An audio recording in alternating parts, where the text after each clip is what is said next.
अब से 20 साल पहले जब मैं डायरेक्ट सेलिंग के अंदर एंटर हुआ था, एक रेलवे स्टेशन पर मेरे हाथ में वो किताब लगी, बहुत झंझोरा उस किताब ने मुझको। उसमें एक लाइन लिखी हुई थी, अमीर लोग अपने बच्चों को ऐसा क्या सिखाते हैं जो एवरेज और गरीब या मिडिल क्लास के लोग अपने बच्चों को नहीं सिखाते। मैंने किताब बंद कर दी और मैंने खुद से सोचना शुरू किया कि ऐसा क्या डिफरेंस है। बात तो ठीक है कि एक कामयाब इंसान का बच्चा और बड़ी कामयाबी के बारे में सोचता है, और बड़ी कामयाबी के बारे में प्लान करता है, लेकिन जिस जगह मैं पैदा हुआ वहां पर तो सारे लोग एक ही बात करते हैं, पढ़ाई करो पढ़ाई करो पढ़ाई करो। तो ये क्या डिफरेंस होगा। कुछ पेजेस पलटे और मुझे इसमें बहुत कमाल की कुछ लाइनें मिली। उसमें बड़ा स्पेसिफिक लिखा हुआ था कि जब एक एवरेज मिडिल क्लास फैमिली का बच्चा किसी कॉलेज के अंदर एमबीए करने के लिए जाता है तो उसके दिमाग में एक विचार चल रहा होता है कि मुझे बहुत अच्छे से पढ़ना है, मुझे बहुत अच्छे से पढ़ाई करनी है, जो पढ़ाया जाएगा उसको समझना है, टीचर्स को रेस्पेक्ट करना है, जो बेस्ट और द बेस्ट मैं उनसे ले सकता हूं मुझे लेना है, मुझे बेहतरीन मार्क्स लाने हैं, मुझे अपनी बेहतरीन मेरिट में मुझे अपनी प्लेस लाना है। यहां तक कॉमन है। अब ये लाइन खेल है, ताकि मुझे किसी बेहतरीन जगह कॉलेज प्लेसमेंट मिल सके।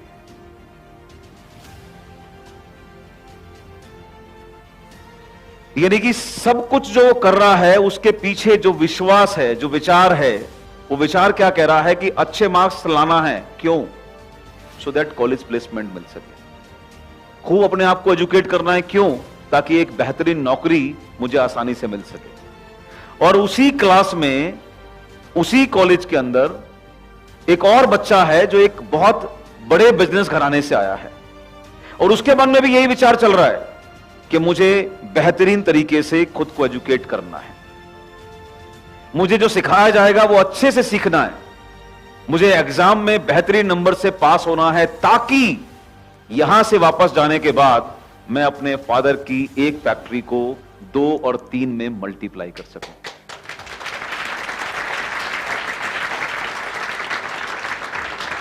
और परिणाम क्या निकलेगा कि इसी कॉलेज का, इसी का कलीग, इसी का दोस्त शायद आने वाले वक्त में इसी की किसी कंपनी के अंदर अपना रिज्यूम लेकर एक दिन पहुंचेगा। कॉलेज डिफर था, टीचर डिफर था, सिलेबस डिफर था तो क्या था? तो प्रॉब्लम कामयाब बनने में नहीं है मेरे दोस्त, प्रॉब्लम तो इस विश्वास में है कि क्या मैं कामयाब बन सकता हूं या नहीं बन सकता हूं। प्रॉब्लम कामयाबी में कहां है? क्योंकि जो ताकत आपके पास वही ताकत मेरे पास।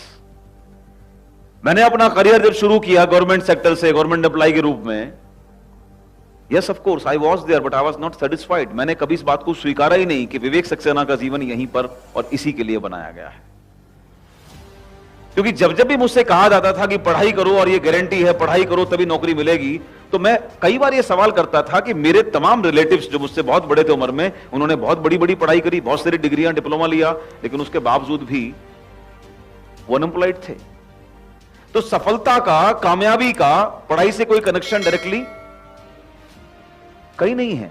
कितने लोग आज बड़ी डिग्री लेने के बाद भी कॉम्प्रोमाइज करके कहीं जॉब्स कर रहे हैं, वो भी वो जहां पर वो नहीं चाहते। और कितने लोग जिनके यहां पर वो जॉब हैं, वो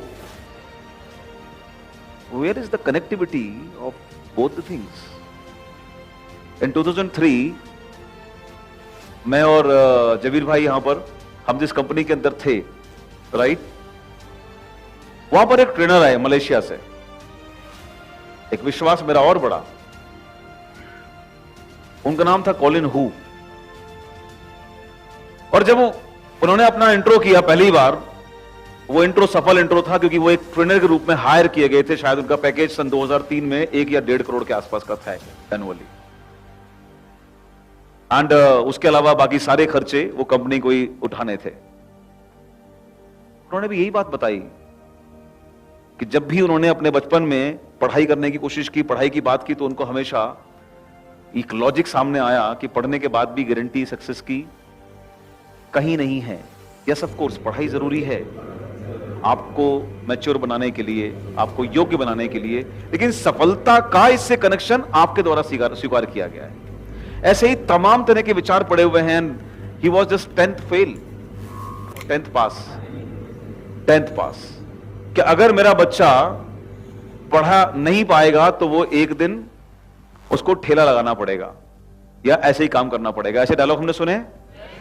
अनगिनत धारणाएं, अनगिनत विश्वास हमारे अंदर प्लांट किए गए हैं। प्रॉब्लम ये नहीं है कि दुनिया क्या बोल रही है, अगेन प्रॉब्लम ये है कि वो तब आपके लिए काम करेंगे जब आपके द्वारा उनको स्वीकार कर लिया जाएगा।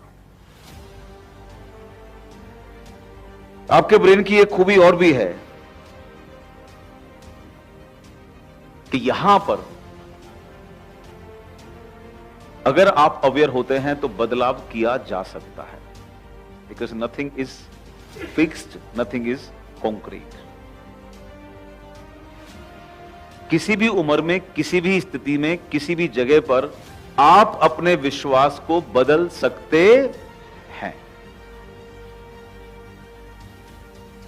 क्योंकि ये कॉमन चीज मैं देखता हूं कि बदलती है, फ्रीक्वेंसी बदलती है। संगत अगर आप अपनी बदलते हैं तो आपके ऊपर उस संगत का इंस्टेंट प्रभाव पड़ता है। सफल लोगों के बीच में लगातार बैठते हैं तो आपके अंदर भी सफलता के विचार पैदा होते हैं।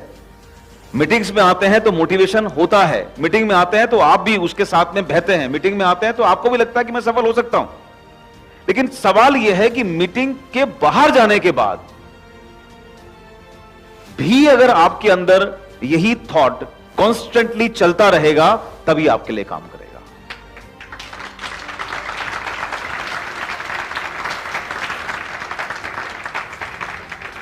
तो आप जो भी हैं आज, आप जो भी हैं, आप बहुत कामयाब हैं, एवरेज हैं, गरीब हैं, असहाय हैं, जो भी हैं, आप अपने खुद की वजह से हैं।